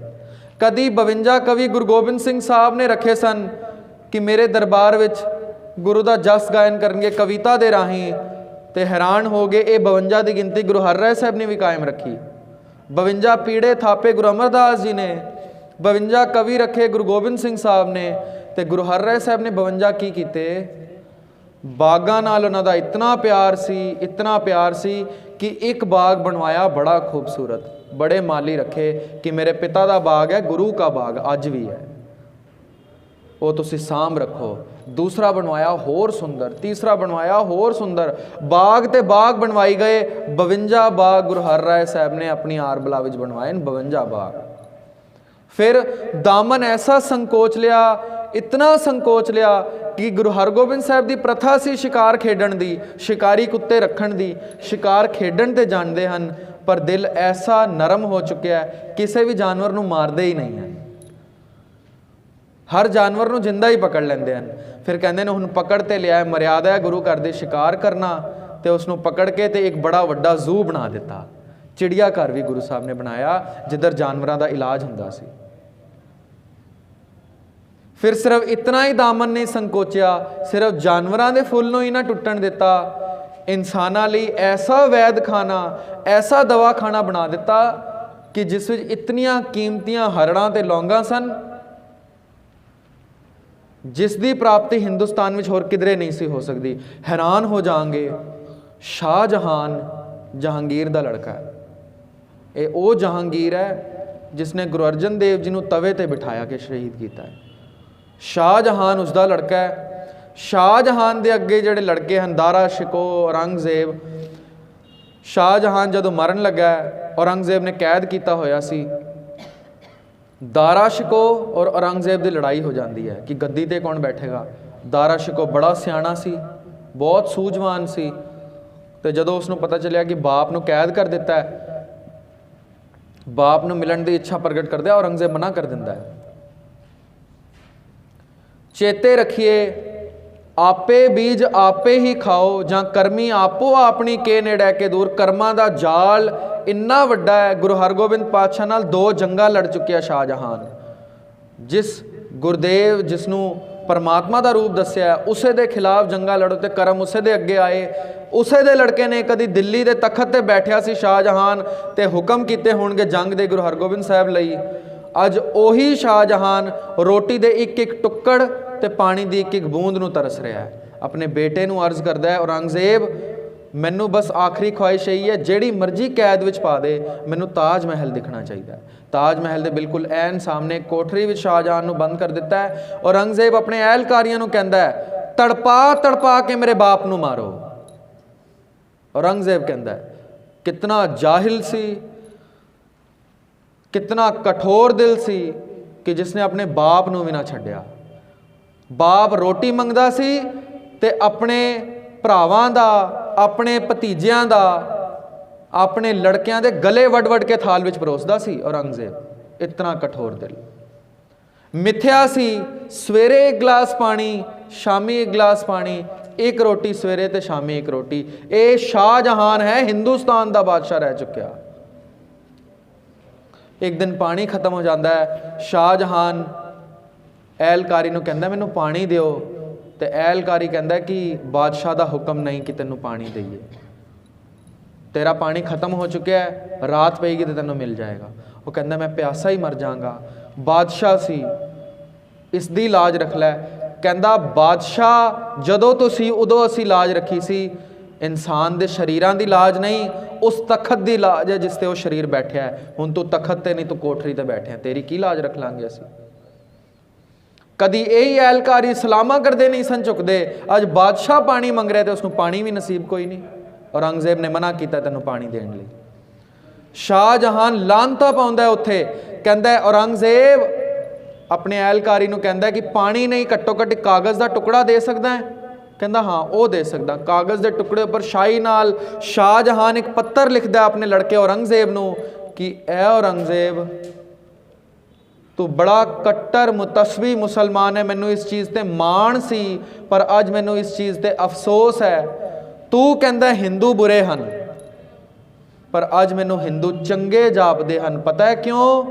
ਔਰੰਗਜ਼ੇਬ ਹਿੰਦੂਆਂ ਦੇ ਮਾਪਿਓ ਮਰ ਜਾਂਦੇ ਹਨ ਨਾ, ਉਹ ਤਾਂ ਵੀ ਪਿੱਛੇ ਸ਼ਰਾਧ ਕਰਾਈ ਜਾਂਦੇ ਹਨ ਕਿ ਮਾਪਿਓ ਤੱਕ ਖਾਣਾ ਤੇ ਪਾਣੀ ਪਹੁੰਚਦਾ ਰਹੇ। ਨਾਲ ਇਹ ਵੀ ਲਿਖਦਾ ਹੈ, ਖਾਣਾ ਪਾਣੀ ਪਹੁੰਚਦਾ ਹੈ ਜਾਂ ਨਹੀਂ ਇਹ ਮੈਨੂੰ ਨਹੀਂ ਪਤਾ, ਪਰ ਹਿੰਦੂਆਂ ਦੀ ਸ਼ਰਧਾ ਹੈ ਕਿ ਮਾਂ ਪਿਓ ਮਰ ਜਾਣ ਤਾਂ ਵੀ ਸ਼ਰਾਧ ਕਰਾਈ ਜਾਈਏ। ਔਰੰਗਜ਼ੇਬ ਤੈਨੂੰ ਸ਼ਰਮ ਆਉਣੀ ਚਾਹੀਦੀ ਹੈ, ਜਿਸ ਧਰਮ ਨੂੰ ਤੂੰ ਬੁਰਾ ਕਹਿ ਰਿਹਾ, ਮਾਂ ਪਿਓ ਦੇ ਮਰਨ ਤੋਂ ਬਾਅਦ ਵੀ ਖਾਣਾ ਪਾਣੀ ਪਹੁੰਚਾ ਰਹੇ ਹਨ। ਜ਼ਿੰਦਾ ਬਾਪ ਤੇਰਾ ਤੜਪ ਰਿਹਾ ਇੱਕ ਇੱਕ ਬੂੰਦ ਪਾਣੀ ਨੂੰ, ਮੈਨੂੰ ਅਜੇ ਗਲਾਸ ਪਾਣੀ ਵੀ ਕੋਈ ਨਹੀਂ। ਇਹ ਪੱਤਰ ਲਿਖਦਾ ਹੈ, ਇਹ ਪੱਤਰ ਉਸ ਦਾ ਆਖਰੀ ਪੱਤਰ ਸੀ। ਪਾਣੀ ਦੀ ਬੂੰਦਾਂ ਨੂੰ ਤਰਸਦਾ ਮਰਿਆ ਹਿੰਦੁਸਤਾਨ ਦਾ ਬਾਦਸ਼ਾਹ ਸ਼ਾਹਜਹਾਂ। ਪਿੱਛੇ ਜੰਗ ਲੱਗ ਗਈ ਦਾਰਾ ਸ਼ਿਕੋ ਤੇ ਔਰੰਗਜ਼ੇਬ ਵਿੱਚ। ਦਾਰਾ ਸ਼ਿਕੋ ਨੂੰ ਮਾਰਨ ਲਈ ਔਰੰਗਜ਼ੇਬ ਨੇ ਆਪਣੇ ਸਿਰ ਤੇ ਕਤਲ ਦਾ ਇਲਜ਼ਾਮ ਵੀ ਨਾ ਆਏ। ਕਿਸੇ ਵੈਦ ਨੂੰ ਪੁੱਛਿਆ ਕਿ ਇਸ ਨੂੰ ਕਿਵੇਂ ਮਾਰੇ ਜਾਏ, ਕੋਈ ਸਲੋ ਪੋਇਜ਼ਨ ਦੱਸੋ, ਤੇ ਉਹਨਾਂ ਨੇ ਦੱਸਿਆ ਕਿ ਸ਼ੇਰ ਦੀ ਮੁੱਛ ਦਾ ਵਾਲ ਇਸ ਨੂੰ ਖਵਾ ਦੇਗਾ ਤੇ ਆਸਤੇ ਆਸਤੇ ਮਰਦਾ ਜਾਏਗਾ। ਹੁਣ ਕਈ ਲੋਕ ਪੁੱਛ ਲੈਂਦੇ ਨੇ ਕਿ ਸ਼ੇਰ ਦੀ ਮੁੱਛ ਦੇ ਵਾਲ ਵਿੱਚ ਐਸਾ ਕੀ ਹੈ। ਦੇਖੋ, ਸ਼ੇਰ ਐਸਾ ਜਾਨਵਰ ਹੈ ਜਿਹੜਾ 100 ਤਰੀਕਿਆਂ ਦੇ ਜਾਨਵਰਾਂ ਦਾ ਸ਼ਿਕਾਰ ਕਰਦਾ ਹੈ। ਤੇ ਅਸੀਂ ਆਮ ਹੀ ਕਹਾਵਤ ਸੁਣੀ ਹੈ, ਸ਼ੇਰਾਂ ਨੇ ਕਦੋਂ ਮੂੰਹ ਧੋਤੇ ਨੇ। ਹੁਣ ਸ਼ੇਰ ਦੀ ਮੂੰਹ ਨੂੰ ਹਰ ਜਾਨਵਰ ਦਾ ਖੂਨ ਲੱਗਿਆ ਹੈ। ਅਸੀਂ ਖਾਣਾ ਥੋੜੇ ਦਿਨ ਹੀ ਬਾਹਰ ਰੱਖ ਦਈਏ ਤੇ ਸੜ ਜਾਂਦਾ ਹੈ, ਜ਼ਹਿਰ ਬਣ ਜਾਂਦਾ ਹੈ। ਸ਼ੇਰ ਨੇ ਕਿਤਨੇ ਜਾਨਵਰਾਂ ਦਾ ਖੂਨ ਪੀਤਾ ਹੋਏਗਾ, ਉਸਦੇ ਮੁੱਛਾਂ ਦੇ ਵਾਲਾਂ ਨੂੰ ਕਿਤਨਾ ਖੂਨ ਲੱਗਿਆ ਹੋਏਗਾ, ਕਿਤਨੇ ਦਿਨਾਂ ਦਾ ਉਸ ਖੂਨ ਸੜ ਵੀ ਗਿਆ ਹੋਏਗਾ। ਮੁੱਛਾਂ ਦੇ ਵਾਲ ਜ਼ਹਿਰੀਲੇ ਬਣ ਜਾਂਦੇ ਹਨ। ਸ਼ੇਰ ਦੀ ਮੁੱਛ ਦਾ ਵਾਲ ਚੌਲਾਂ ਵਿੱਚ ਮਿਲਾ ਕੇ ਦਾਰਾ ਸ਼ਿਕੋ ਨੂੰ ਖਿਲਾ ਦਿੱਤਾ ਗਿਆ, ਜਿਗਰ ਦੇ ਵਿੱਚ ਜਾ ਕੇ ਲੱਗ ਗਿਆ। ਉਸਦੇ ਸ਼ੇਰ ਦੀ ਮੁੱਛ ਦਾ ਵਾਲ ਚਿਪਕ ਗਿਆ, ਜ਼ਹਿਰ ਬਣ ਗਿਆ। ਉਸਦੀ ਦਿਨੋਂ ਦਿਨ ਡਾਈਟ ਘਟਦੀ ਗਈ, ਅੰਦਰੋਂ ਕਮਜ਼ੋਰੀ ਪੈਦਾ ਹੁੰਦੀ ਗਈ। ਪਰ ਜਦੋਂ ਬਾਪ ਨੂੰ ਪਤਾ ਚੱਲਿਆ, ਉਦੋਂ ਬਾਪ ਹੈ ਸੀ, ਬਾਪ ਨੂੰ ਪਤਾ ਚੱਲਿਆ ਕਿ ਕਿਵੇਂ ਮੇਰਾ ਬੱਚਾ ਬਿਮਾਰ ਹੋ ਰਿਹਾ। ਪਤਾ ਤਾਂ ਕਿਸੇ ਨੂੰ ਨਹੀਂ ਸੀ ਕਿ ਔਰੰਗਜ਼ੇਬ ਨੇ ਹੀ ਕਾਰਾ ਕਰ ਦਿੱਤਾ। ਜਦੋਂ ਬਾਪ ਨੂੰ ਪਤਾ ਚੱਲਿਆ ਕਿ ਬੇਟਾ ਬਿਮਾਰ ਹੋ ਗਿਆ ਤੇ ਸਾਰੇ ਹਿੰਦੁਸਤਾਨ ਵਿੱਚ ਖਬਰਾਂ ਫੈਲਾਈਆਂ ਕਿ ਇਸ ਦੇ ਲਈ ਵੈਦ ਨੇ ਜਿਹੜੀ ਦਵਾ ਲਿਖੀ ਹੈ ਉਹ ਮੈਨੂੰ ਅਰੇਂਜ ਕਰਾ ਕੇ ਦਿਓ। ਬਾਦਸ਼ਾਹ ਕਿਸੇ ਵੈਦ ਖਾਨੇ, ਕਿਸੇ ਸ਼ਫੇ ਖਾਨੇ ਕੋਲੋਂ ਦਵਾ ਨਹੀਂ ਸੀ। ਕੁਝ ਮਾਸਾ ਤੋਲੇ ਦੀਆਂ ਹਰੜਾਂ ਤੇ ਲੌਂਗਾ ਬੜੀ ਕੀਮਤੀਆਂ ਦਵਾਈਆਂ ਸਨ ਜਿਹੜੇ ਸਾਰੇ ਹਿੰਦੁਸਤਾਨ ਵਿੱਚ ਪੈਦਾ ਨਹੀਂ ਸਨ ਹੋਈਆਂ ਹੋਣੇ। ਉਸ ਨੂੰ ਕਿਧਰੇ ਕੋਈ ਦੱਸ ਦਿੰਦਾ ਹੈ ਕਿ ਗੁਰੂ ਨਾਨਕ ਸਾਹਿਬ ਦੀ ਗੱਦੀ ਦੇ ਵਾਰਿਸ 7ਵੇਂ ਵਾਰਿਸ ਗੁਰੂ ਹਰਿਰਾਏ ਸਾਹਿਬ ਨੇ ਇੱਕ ਦਵਾਖਾਨਾ ਖੋਲ੍ਹਿਆ ਹੈ, ਯਕੀਨਨ ਉਸ ਦਵਾਖਾਨੇ ਵਿੱਚ ਇਹ ਦਵਾਈਆਂ ਹੋਣਗੀਆਂ। ਪਰ ਸ਼ਾਹਜਹਾਂ ਨੂੰ ਪਤਾ ਹੈ ਕਿ ਇਹ ਉਹੀ ਗੁਰੂ ਹੈ ਜਿਸ ਦੇ ਪਹਿਲੇ ਗੁਰੂ ਨਾਲ ਮੈਂ 2 ਜੰਗਾਂ ਲੜ ਚੁੱਕਿਆ। ਇਹ ਉਹੀ ਗੁਰੂ ਹੈ ਜਿਸ ਦੇ ਪਰਦਾਦਾ ਗੁਰੂ ਨੂੰ ਮੇਰੇ ਬਾਪ ਨੇ ਤਵੇ ਤੇ ਬਿਠਾ ਕੇ ਸ਼ਹੀਦ ਕੀਤਾ। ਹੁਣ ਮੇਰਾ ਲੜਕਾ ਮਰ ਰਿਹਾ ਤੇ ਉਹ ਮੇਰੇ ਲੜਕੇ ਦੀ ਮਦਦ ਕਿਉਂ ਕਰੇਗਾ। ਇਹ ਸ਼ਾਹਜਹਾਂ ਨੂੰ ਪਤਾ ਸੀ, ਪਰ ਫਿਰ ਵੀ ਅਰਜ਼ੋਈ ਕਰਦਾ, ਮਾਫੀਨਾਮਾ ਭੇਜਦਾ ਤੇ ਗੁਰੂ ਹਰਿਰਾਏ ਸਾਹਿਬ ਅੱਗੇ ਅਰਜ਼ੋਈ ਕਰਦਾ ਹੈ ਕਿ ਗੁਰਦੇਵ ਮੇਰਾ ਲੜਕਾ ਮਾਰਿਆ ਜਾਏਗਾ। ਹਿੰਦੁਸਤਾਨ ਦੇ ਬਾਦਸ਼ਾਹ ਦੀ ਕਿਤਨੀ ਤੋਹੀਨ ਹੋਏਗੀ ਕਿ ਹੋਵੇ ਬਾਦਸ਼ਾਹ ਤੇ ਇੱਕ ਦਵਾਈ ਨਾ ਖਿਲਾ ਸਕੇ ਆਪਣੇ ਲੜਕੇ ਨੂੰ। ਗੁਰੂ ਸਾਹਿਬ ਚਿੱਠੀ ਵਿੱਚ ਇੱਕ ਸ਼ਬਦ ਲਿਖ ਭੇਜਦੇ ਨੇ ਤੇ ਨਾਲ ਹਰੜਾਂ ਤੇ ਲੌਂਗਾ ਵੀ ਭੇਜ ਦਿੰਦੇ ਨੇ। ਸ਼ਬਦ ਹੁੰਦਾ ਹੈ, ਜੋ ਸ਼ਰਨ ਆਵੈ ਤਿਸ ਕੰਠ ਲਾਵੈ, ਇਹ ਬਿਰਧ ਸੁਆਮੀ ਸੰਦਾ। ਕਹਿੰਦੇ ਸ਼ਰਨ ਆਏ ਦੀ ਲਾਜ ਰੱਖਣਾ ਗੁਰੂ ਨਾਨਕ ਦੇ ਘਰ ਦੀ ਫਿਲਾਸਫੀ ਹੈ। ਕਹਿੰਦੇ ਤੂੰ ਸ਼ਰਨ ਆ ਗਿਆ, ਮਾਫੀ ਮੰਗ ਲਿਆ, ਕੋਈ ਨਹੀਂ, ਅਸੀਂ ਬਖਸ਼ ਦਿੱਤਾ ਤੈਨੂੰ। ਸ਼ਾਹਜਹਾਂ ਗੁਰੂ ਘਰ ਦਾ ਬੜਾ ਪ੍ਰੇਮੀ ਹੋ ਚੁੱਕਿਆ ਸੀ।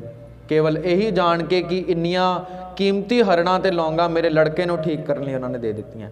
ਦਾਰਾ ਸ਼ਿਕੋ ਠੀਕ ਹੋ ਗਿਆ। ਖੈਰ ਸਮਾਂ ਗੁਜ਼ਰਿਆ, ਸ਼ਾਹਜਹਾਂ ਨੇ ਕੋਈ ਲੜਾਈ ਨਾ ਕੀਤੀ ਗੁਰੂ ਸਾਹਿਬ ਨਾਲ, ਨਾ ਹੀ ਕੋਈ ਐਸਾ ਅਨਸਰ ਬਣਿਆ ਕਿ ਕੋਈ ਲੜਾਈ ਹੋਵੇ। ਸਮਾਂ ਗੁਜ਼ਰਿਆ, ਦਾਰਾ ਸ਼ਿਕੋ ਤੇ ਔਰੰਗਜ਼ੇਬ ਦੀ ਲੜਾਈ ਲੱਗੀ। ਉਹ ਗੁਰੂ ਹਰਿਰਾਏ ਪਾਤਸ਼ਾਹ ਕੋਲ ਆ ਗਿਆ, ਗੁਰੂ ਸਾਹਿਬ ਤੁਸੀਂ ਕਿਸੇ ਸਮੇਂ ਮੈਨੂੰ ਬਚਾਇਆ ਸੀ, ਅੱਜ ਜੇ ਔਰੰਗਜ਼ੇਬ ਬਿਆਸ ਜੇ ਕ੍ਰਾਸ ਕਰ ਗਿਆ, ਜੇ ਬਿਆਸ ਨਦੀ ਦੇ ਉਰਲੇ ਪਾਸੇ ਆ ਗਏ ਤੇ ਮੈਂ ਮਾਰਿਆ ਜਾਵਾਂਗਾ, ਤੁਸੀਂ ਮੈਨੂੰ ਬਚਾ ਲਓ। ਗੁਰੂ ਸਾਹਿਬ ਕਹਿੰਦੇ ਨੇ ਮੇਰੇ ਪਿਤਾਮਾ ਗੁਰੂ ਨੇ ਮੈਨੂੰ ਕਿਹਾ ਸੀ ਦਾਮਨ ਸੰਕੋਚ ਕੇ, 2200 ਘੋੜਸਵਾਰ ਮੇਰੇ ਨਾਲ ਨੇ, ਹਮੇਸ਼ਾ ਸ਼ਸਤਰਬੱਧ ਨੇ, ਪਰ ਮੇਰਾ ਜ਼ਮੀਰ ਨਹੀਂ ਮੰਨਦਾ ਕਿ ਮੈਂ ਕੋਈ ਜੰਗ ਲੜਾਂ। ਜੰਗ ਲੜਨਾ ਮੇਰੇ ਕਿੱਤੇ ਵਿੱਚ ਨਹੀਂ ਆਉਂਦਾ। ਦਾਰਾ ਸ਼ਿਕੋ ਕਹਿੰਦਾ ਕਿਸੇ ਤਰ੍ਹਾਂ ਤੇ ਬਚਾ ਲਓ, ਵਾਸਤਾ ਤੁਹਾਨੂੰ ਉਸ ਸ਼ਬਦ ਦਾ ਜਿਹੜਾ ਤੁਸੀਂ ਮੇਰੇ ਪਿਤਾ ਨੂੰ ਲਿਖ ਕੇ ਭੇਜਿਆ ਸੀ ਕਿ ਗੁਰੂ ਨਾਨਕ ਦੇ ਘਰ ਤੋਂ ਕਿਸੇ ਨੂੰ ਖਾਲੀ ਨਹੀਂ ਮੋੜਿਆ ਜਾਂਦਾ। ਸੋ ਗੁਰੂ ਸਾਹਿਬ ਕਹਿੰਦੇ ਜੰਗ ਤੇ ਅਸੀਂ ਨਹੀਂ ਲੜਾਂਗੇ, ਹਾਂ ਇੰਨਾ ਕਰ ਦਾਂਗੇ ਕਿ ਬੇੜੀਆਂ ਸਾਰੀ ਇੱਕੋ ਕਿਨਾਰੇ ਤੇ ਰਹਿਣ ਦਿਆਂਗੇ ਕਿ ਔਰੰਗਜ਼ੇਬ ਦੀ ਫੌਜ ਨਦੀ ਪਾਰ ਹੀ ਨਾ ਕਰ ਸਕੇ। ਗੁਰੂ ਸਾਹਿਬ ਨੇ ਇਹ ਕੀਤਾ ਤੇ ਦਾਰਾ ਸ਼ਿਕੋ ਦੀ ਜਾਨ ਔਰੰਗਜ਼ੇਬ ਤੋਂ ਬਚਾਈ। ਉਹ ਮੁਗਲਾਂ ਦਾ ਫੁੱਲ ਵੀ ਕੀਮਤੀ ਨਾ ਟੁੱਟਣ ਦਿੱਤਾ ਜਿਹੜੇ ਮੁਗਲ ਗੁਰੂ ਘਰ ਦੇ ਬਿਲਕੁਲ ਬਾਗੀ ਸਨ। ਇਹ ਉਹ ਗੁਰੂ ਹਰਿਰਾਏ ਪਾਤਸ਼ਾਹ ਨੇ।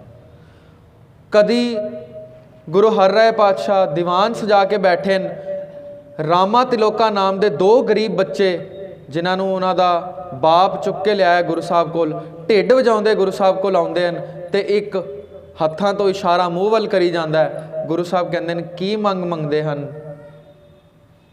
तो कहते हैं गुरु साहब गरीब बड़े हैं, असी बहुत गरीब हाँ, भुख नाल हाहाकार मची है घर, खाण नूं टुक्कर भी कोई नहीं, ते तां ढिड वजाउंदे हन, तुहाडे घर दे ढाडी बन के आए हैं। ढिड वजाउण तो ढाडी परंपरा शुरू हुई सी। ते गुरु साहब कुछ मंगते हैं, गुरु साहब कहते हैं समा इक्को जिहा हर वार नहीं रहिंदा। ये मैनू दिखते हैं 2 लड़के इतने अमीर लड़के कि इन्हां दे घोड़े भी जमुना तक पानी पीणगे, उधरों जमुना बड़ी दूर। हैरानी वाली गल गुरु हरराय पातशाह दे बोल सच होए। यही 2 लड़के नाभे जींद ते पटियाले दे महाराजे बने जिहड़ी अज तक चली आ रहे हैं। ये गुरु हरराय पातशाह ने उन्होंने वर दिता। फिर गुरु हरराय पातशाह ने जीवन में कोई भी फुल ना टुटन दिता। एक दिन संगतां दी बड़ी भीड़ लगी है, कोई कुछ भेंट कर रहा है, कोई कुछ भेंट कर रहा है। एक बजुर्ग माई जिसका नाम इतिहास माई ताबो लिखिया है, उसके घर 2 वक्त की रोटी भी नहीं हुंदी सी, पर बड़ी मुश्किल उसने आटा किसी तरह लिया के ते एक प्रशादा बनाया। लगाण नूं घ्यो भी कोई नहीं, सुक्का ही प्रशादा लपेट के पोने विच ते हाथ विच लैके खड़ी है कि मेरी वारी आवे ते मैं भी गुरु साहब नूं प्रशादा अर्पण करा। माई ताबो भीड़ बड़ी है, उच्ची होके देखदी है गुरु साहब नूं की अर्पण हुंदा है। हैरान हुंदी है, सोने दियां मोहरां, कीमती गहने, हीरे, नगीने, खाण नूं 36 प्रकार दे भोजन, प्रशादा लुको लैंदी है पिछे। ये मेरा प्रशादा क्यों खाणगे? ये तो 36 प्रकार दे भोजन खाण वाले गुरु ने, ये तो रेशम दियां मलमल दियां सेजां ते बैठण वाले गुरु ने। मैं किन्नी अनजान हाँ, किन्नी भोली हाँ, मैं सुक्का ही प्रशादा लियाई। हुण ये माई अफसोस नाल दूरों ही मत्था टेक के ते उधरों ही मुड़ जाती है। अपनी झुग्गी दे बाहर बैठी अफसोस जता रही है कि मेरे कोल इतना भी कोई भेंट नहीं कि मैं गुरु नूं अर्पण कर सकती। दीवान की समाप्ति हुंदी है, लंगर नूं भोग लगाने लई थाल गुरु साहब अगे परोसिया जाता है। सिख कहंदे ने गुरु साहब भोग लगाओ, कहंदे ने रोटी तो मेरी आई हुई सी पर चली गई है। कहंदे ये रोटी नहीं खानी, मैं मेरे लिए आई सी, प्रेम का भोजन आया सी पर वो जा चुकिया है, चलो भोजन छकन चलीए। उधरों ही घोड़ सवारां नूं तैयार करदे गुरु साहब शहर तो बाहर निकलते हैं। माई ताबो जिधर उसकी झुग्गी है, छपड़ी तो ही आवाज़ सुन के गुरु साहब के घोड़ियां की खड़ी हो जाती है, चलो दूरों ही दर्शन कर लांगी। अज तो मत्था नहीं सी टेकिया शर्म की मारी ने। जदों गुरु साहब आउंदे हन दूरों ही मत्था टेकदी है, पर गुरु साहब घोड़ा अगे ही नहीं लैके जाते। हैरान हुंदी है, गुरु साहब उत्थे ही खड़े हो जाते हैं। पुछ लैंदी है कित्थे जा रहे हो? कहंदे शिकार खेडण जा रहे हाँ। तुसी अज गुरुद्वारे नहीं सवाए?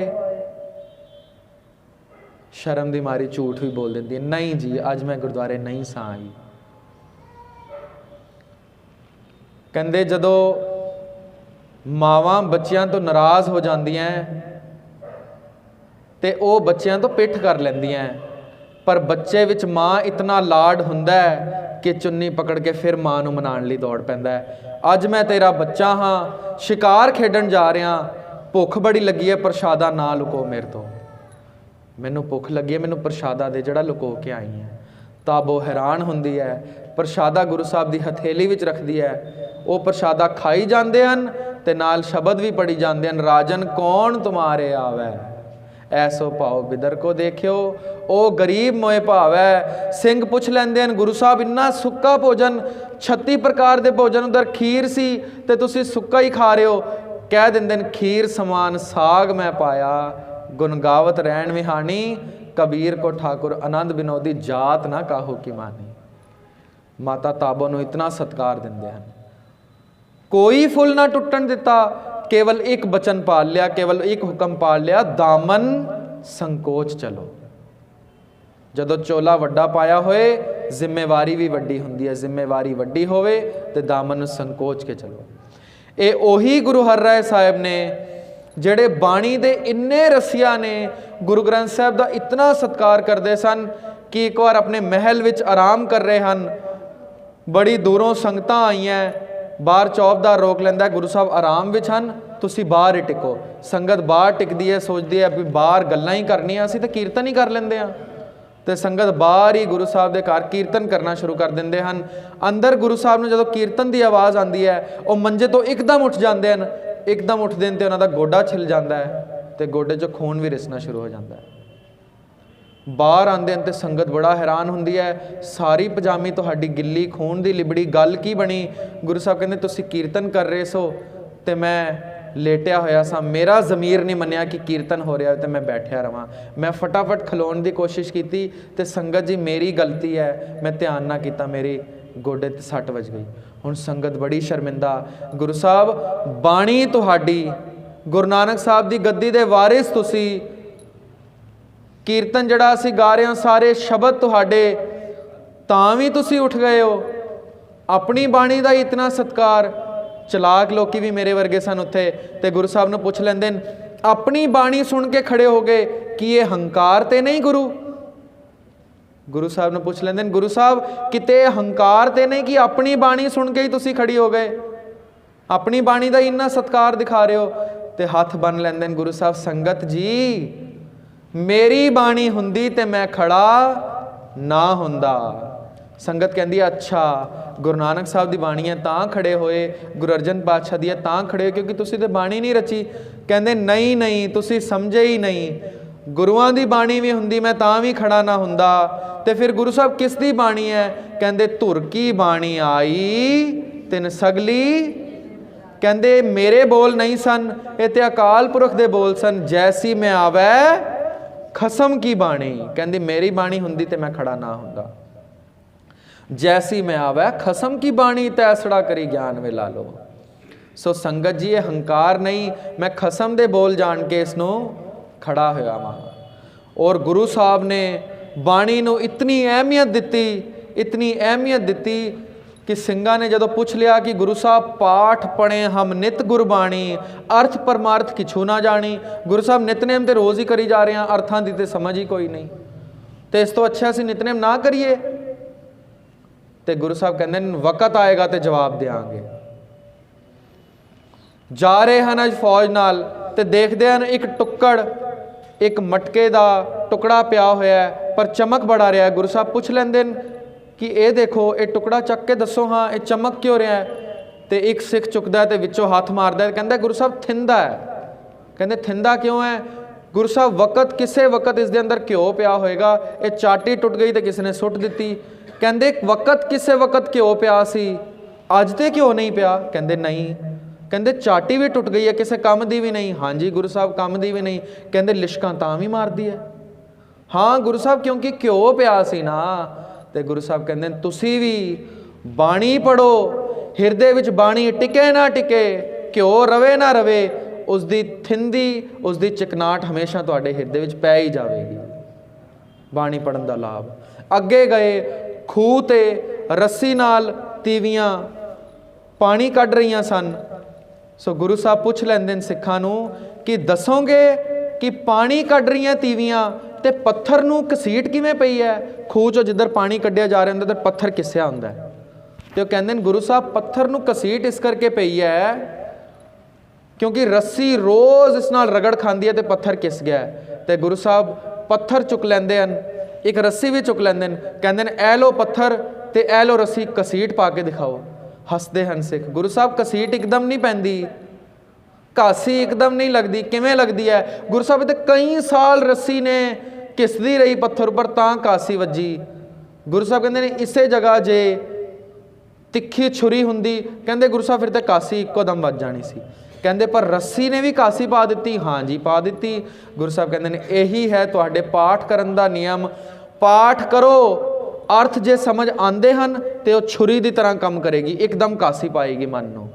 ਪਰ ਜੇ ਅਰਥ ਸਮਝ ਨਹੀਂ ਵੀ ਆਉਂਦੇ ਨਾ ਤਾਂ ਵੀ ਕਈ ਸਾਲ ਲੱਗੇ ਰਹੋ, ਲੱਗਾ ਰਹੋ, ਮਨ ਲੱਗਾ ਰਹੋ। कई साल लगे रहोगे तो मन विच बाणी दी घासी पै ही जाएगी। किन्ना कठोर मन होवे, बाणी दी कोमल रस्सी उस पर घासी पा ही दवेगी। बाणी नूं अर्थां सहित पढ़िए बहुत लाभ है, बहुत लाभ है, पर अर्थां तो बिना पढ़िए तो कोई नुकसान भी कोई नहीं। कोई तैराक किसे नवें बंदे नूं तैराकी सिखाण लई बुलावे ते वह बंदा कहे मैं पूल विच पैर उदों ही पावांगा जदों मैनूं तैराकी आ जाएगी, जदों तक वो पानी दे अंदर वड़िया ही नहीं तो तैराकी किवें आवेगी। ते बाणी पढ़न तो पहला ही मैं कहां कि बाणी समझ आ जाएगी तो पढ़ांगा, तो ये तो उसे तैराक की तरह होएगा जिसने पानी विच पैर तो पाया नहीं, पर कहता पहले मैनूं तरना आए तो फिर पानी विच उतरांगा।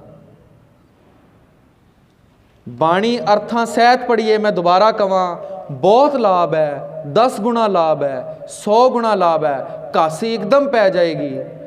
पर बाणी अर्थां रहत पढ़िए तां भी ये बाणी दी कोमल रस्सी कठोर मन उपर घासी पा ही दवेगी। एक मेरा चैनल है यूट्यूब का जी फॉर ग्रैटिट्यूड, उस विच असी 2 वीडियोज़ पाइयां, बाणी बिना अर्थां दे पढ़न दे लाभ जां नुकसान, बाणी अर्थां सहित पढ़न दे लाभ जां नुकसान। अज मैं प्रबंधकां नाल शेयर कर दांगा तो तुसीं ओह देखियो जरूर। हुणे समा नहीं तो असीं ओह भी डिस्कस कर लेंदे। उस विच असीं दस्सण दी कोशिश कीती है जिन्नी वाहिगुरू ने अकल बख्शी कि अर्थां सहित और अर्थां रहत बाणी पढ़न दे की लाभ जां की नुकसान ने। सो गुरु साहब बाणी दे बड़े प्रेमी सन। उन्होंने इधर तक कह दिता सी जिन भै अदब ना बाणी धारा जानो सो सिख नहीं हमारा। उसनों मेरा सिख ही ना समझो जिसनों बाणी दी कदर कोई नहीं। बाणी दी कितनी कदर सी। अपने लड़के राम राय नूं बाणी दी एक पंक्ति दे एक शब्द मिट्टी मुसलमान की पेड़ा पई घुमियार नूं जदों औरंगजेब दे अगे राम राय कहंदे मिट्टी बेईमान की पेड़ा पई घुमियार ते राम राय नूं क्या राम राय चेते रखी इतिहास गवाही भरेगा गुरु घर विच केवल 2 दोखी होणगे जिन्हां ने गुरु नूं लत मारी है। एक गुरु अंगद देव जी दा लड़का भाई दातू लत मारी गुरु अमरदास जी नूं ते सिंघासन तो ही थल्ले गिर गए। कहंदे एक लत तू मारी है। राम राय शरीर ते लत वजी सी गुरु अमरदास बर्दाश्त कर गए सन। क्या सी कि मेरा हड्ड बजुर्ग है तुहाडे कदम कोमल ने सट तां नहीं वजी। कहंदे याद रख गुरु अमरदास दे शरीर ते लत वजी ते बर्दाश्त कर गए सन। अज तू बाणी जिहड़ा कि गुरु दा दिल है उसनूं लत मारीए ये बर्दाश्त नहीं की जाएगी कदी भी नहीं। बाहर कढ़ दिता करो जिधर नूं मूँह है हुण उधर ही जा घर वापस ना वड़ी। अपने लड़के नूं बाहर कढ़ दिता राम राय नूं।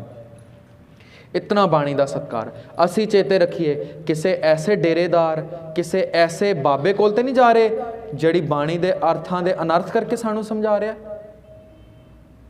किसे ऐसे तवीज़ वाले ऐसे कबरां वाले सिखां दे भेस वाले ही दिखण वाले किसे बाबे कोल ते नहीं जा रहे जिहड़े बाणी नूं ये कह के समझा रहे कि बाणी विच आया संत मैं हाँ तो कवे संत का दोखी सदा अपवित्र तो तुसी मेरी दोखी पाम मेरी निंदा ना करो। कोई बाणी दा शरीक बन के बैठ रहा सी उस कोल ते नहीं जा रहे। जे जा रहे हैं तो असी गुरु हर राय साहब की खुशी तो हासिल नहीं कर सकते। बाणी दे इतने प्रेमी इतने रसिया सन गुरु हर राय पातशाह।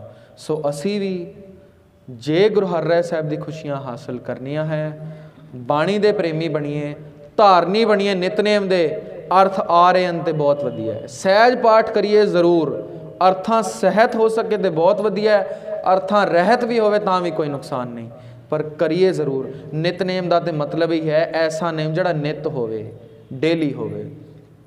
रोज़ नितनेम करिए। अज बाबा अजीत सिंह जी का जन्म दिहाड़ा है। गुरु गोबिंद सिंह पातशाह जे लखते जिगर हैं। इधर एक होर रिलेशन बनता है जिहड़ा सानू आम तौर पर नहीं पता। गुरु हर राय साहब का प्रकाश है तो गुरु गोबिंद सिंह साहब के लड़के का जन्म दिहाड़ा है। ये गुरु गोबिंद सिंह साहब तो ये गुरु हर राय साहब जो मैं कह देवां कि रिश्ते विच भरा ने तो कोई अतकथनी नहीं होगी। गुरु हरगोबिंद पातशाह के लड़के ने गुरु तेग बहादुर साहब, गुरु हरगोबिंद पातशाह के लड़के ने बाबा गुरदित्ता। दोए भरा होए। गुरु तेग बहादुर साहब के लड़के ने गुरु गोबिंद सिंह साहब तो बाबा गुरदित्ता के लड़के ने गुरु हर राय साहब। ये भी तो दोवे भरा होवे। फिर मैं अगे भी कह देवां गुरु हर राय साहब के लड़के हुए गुरु हरकृष्ण जी तो कलगीधर पिता के लड़के हुए 4 साहिबजादे ये भी आपस में भरा ने। सो ये चेते रखनी गल बाबा अजीत सिंह वर्गे योधे जिन्हों ने कहा सी नाम का अजीत हूँ, जीता नहीं जाऊँगा, यदि जीता भी गया तो वापस जीता नहीं आऊँगा। नाम ही अजित रखा।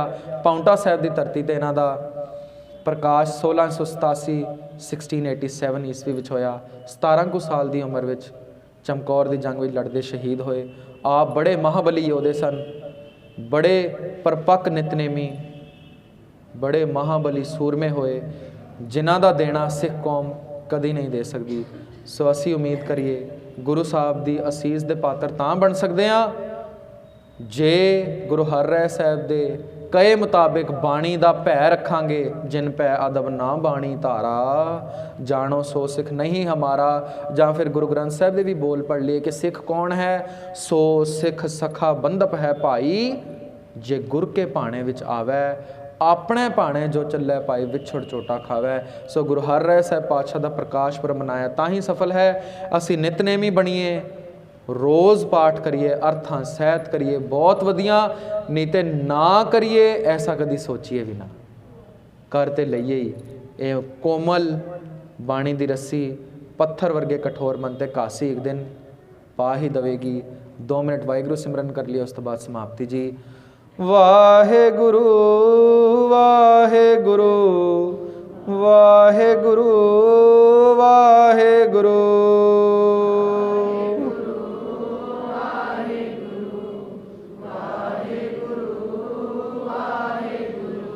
वाहेगुरु वाहेगुरु वाहेगुरु वाहेगुरु।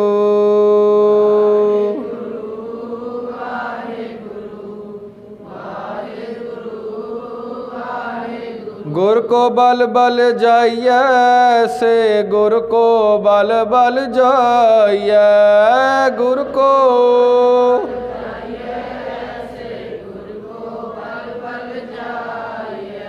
गुर को बल बल जाइए से, गुर को बल बल जाइए, गुर को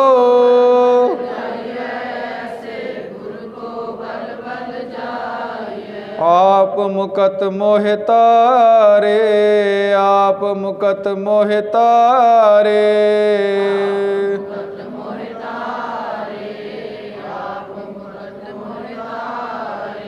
गुर को बल बल जाइए से, गुर को बल बल जाइए, गुर को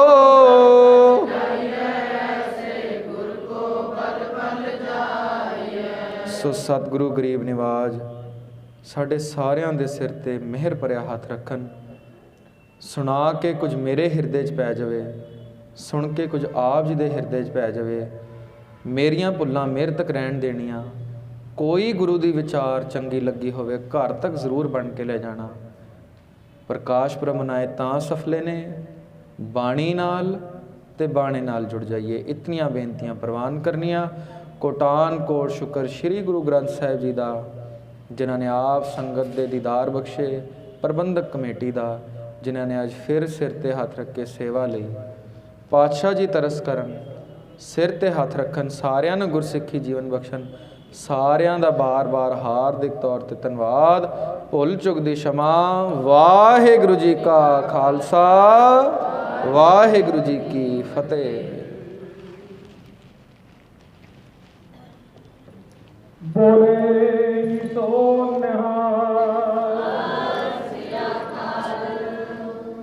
बहुत बहुत धन्यवाद भाई साहब गगनदीप सिंह जी का, जो कि आप सब धन श्री गुरु